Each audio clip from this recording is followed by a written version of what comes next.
Ya, kalau syukur dok. Sama di umur tak berapa? Tahun ini saya 43 tahun dok. Ya, alamat tak? Di Bajo dok.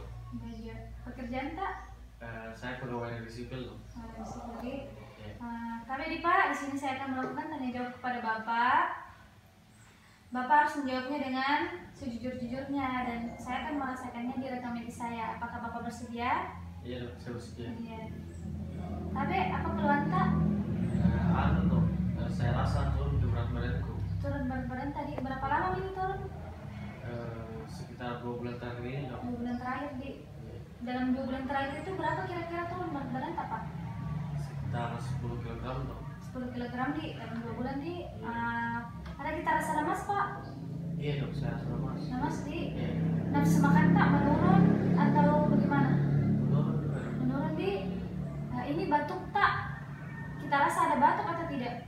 Nggak ada juga. Tidak ada di. Iya. Kemudian ini buang air kecil tak lancar Ji Pak atau tidak? Lancar juga. Lancar. Buang air besar tak juga? Bagaimana? Oh, kalau buang air besar dok, encer gitu. Lancar di. Iya. Oh, di sini buang air besar tak itu ada darah keluar atau tidak? Nggak ada juga. Darah di. Iya.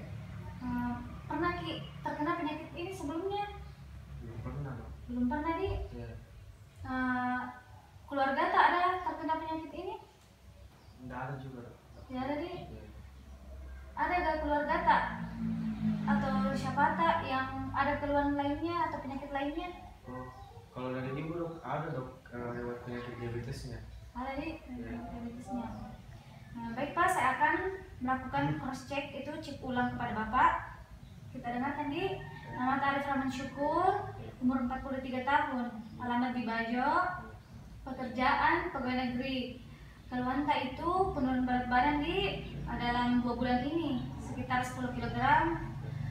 Lemas kita rasa, menurun nafsu makan juga menurun, tidak ada batuk, buang air kecil lancar, buang air besar encer, tidak ada darah di. Baru pertama kali terkena penyakit ini di keluarga itu tidak ada, tapi di ibu tak itu pernah terkena penyakit, ada riwayat diabetesnya di. Baik nih Pak, di sini tuh saya mengira-gira Bapak terkena hipertiroid. Tapi di sini saya ingin menggali lagi lebih dalam dengan pemeriksaan fisik Pak. Di sini pemeriksaan fisiknya itu saya akan melakukannya dengan seprofesional mungkin dan secara berhati-hati Pak. Apakah Bapak bersedia? Iya, saya bersedia. Saya akan melakukan cuci tangan dulu di Pak.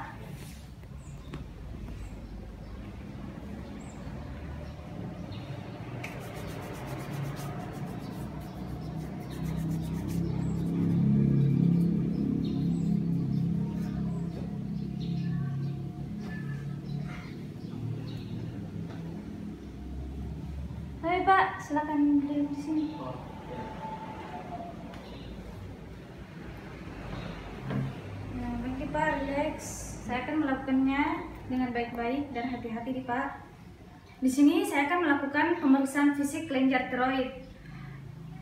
Gunanya ini untuk melihat apakah ada pembesaran kelenjar tiroid atau tidak. Di sini yang pertama itu dengan inspeksi. Kita lihat secara normal di sini tidak ada pembesaran kelenjar tiroid secara normal kalau kita lihat. Kemudian saya akan melakukan palpasi dengan menggunakan kedua tangan saya, yaitu jari telunjuk dan jari tengah.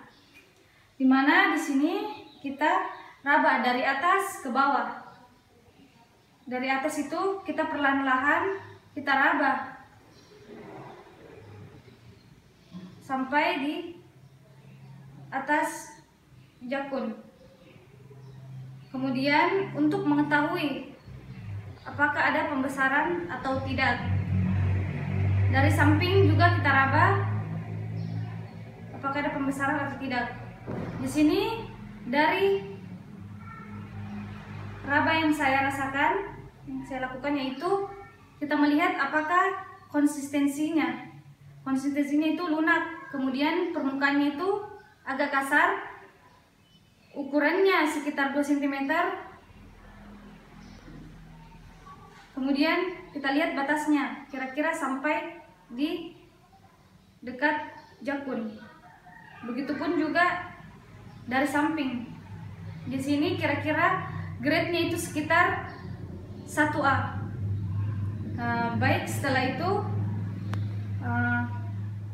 setelah saya melakukan pemeriksaan fisik, tetapi Pak, saya sudah melakukan pemeriksaan fisik kelenjar tiroid kepada Bapak.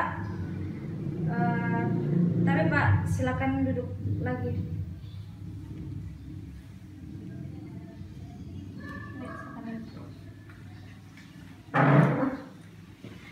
Baik Pak, setelah saya melakukan pemeriksaan fisik kepada Bapak, saya mendiagnosis sementara Bapak itu memang betul ada pembesaran kelenjar tiroid.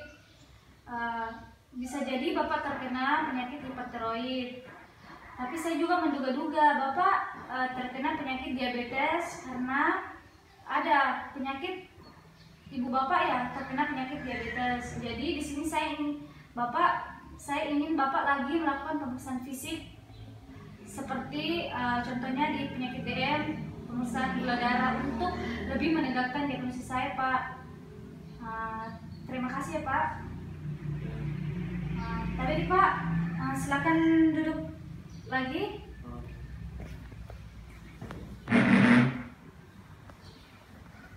Baik, di sini saya akan melakukan pemeriksaan antropometri. Yang pertama itu tebal lipatan kulit. Di sini kita melihat yaitu alatnya itu skin fold caliper. Di sini kita melihat apakah ini baik digunakan atau tidak dengan melihat angka nolnya itu di bawah angka nolnya dengan jelas. Oke. Tapi Pak bisa berdiri dulu lagi. Di sini kita akan melakukan tebal lipatan kulit tricep. Tapi Pak, kita siku-siku dulu tangan Pak. Itu kita naik dulu. Itu dengan posisi 90 derajat. Kemudian kita melakukannya itu di bagian prosesus akromial dengan batas inferior prosesus olecranon. Kemudian kita ambil di bagian tengahnya, kita tarik di lengan kanan pasien, kemudian 1 cm di atasnya, kemudian kita lakukan jepit. Di sini Pak, Bapak, saya mendapati Bapak sekitar 10 cm, di mana batas standarnya itu 12,5 untuk laki-laki. Kemudian di sini saya akan melakukan pemeriksaan lingkar pinggang dengan alatnya yaitu meteran. Di sini kita menyuruh pasien dulu untuk mencari bagian lingkar panggulnya. Oke, tapi Pak di sini. Setelah itu menyuruh pasien mendapati lingkar panggulnya, kemudian kita suruh pasien untuk menurunkannya lagi. Kemudian kita ambil di bagian tengahnya. Kemudian kita lihat secara keseluruhan.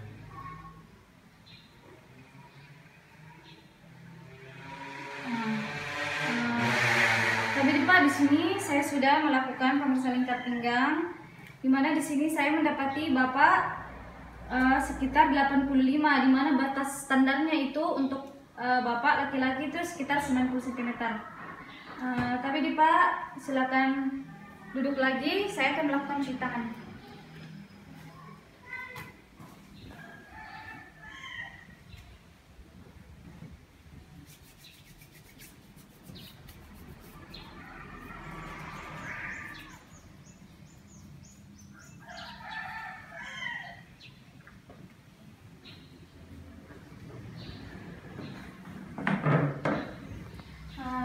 Pak, di sini saya sudah melakukan pemeriksaan tebal lipatan kulit dan lingkar pinggang kepada Bapak. Sudah jelas tadi saya mengatakan bahwa tebal lipatan kulit Bapak itu sekitar 10 cm dan batasnya itu sekitar 12,5 cm dan lingkar pinggangnya itu Pak, saya mendapati Bapak sekitar 85 cm, di mana batas standarnya itu 90. Terima kasih Pak sudah datang ke klinik saya. Ya, kasih dok.